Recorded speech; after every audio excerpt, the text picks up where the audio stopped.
We'll guide you through how to make liquid pattern in Illustrator. If you find this helpful, don't forget to like and subscribe.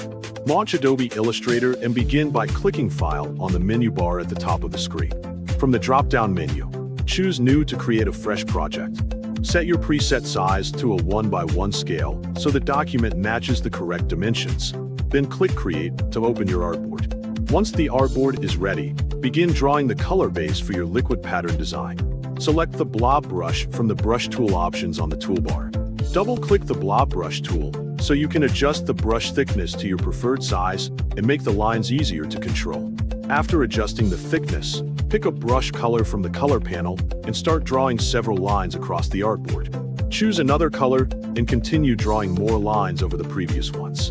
Repeat this same process with different colors until the entire artboard is fully covered with colorful lines and no large empty spaces remain visible. When all the lines are finished, select every line on the artboard and group them together so they can be edited as one object. Next, go to the menu bar, click View, and choose Trim View to focus only on the visible artwork area.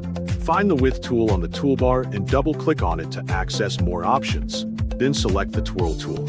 Adjust the twirl effect settings according to the look you want to create and click OK to confirm the settings. To adjust the tool size manually, hold the Alt key, then hold the left mouse button while changing the brush size. Once the tool is ready, left-click on the artboard to apply the effect. The area you click will become twisted and curved. Repeat this process on selected spots until the lines appear wavy and fully twirled. Your colorful liquid pattern is now complete and ready to use. Before saving the artwork, take a moment to inspect the composition and make sure the colors and twists look balanced across canvas. If some sections appear too crowded or too empty, continue using the Twirl tool until the pattern feels smooth and consistent.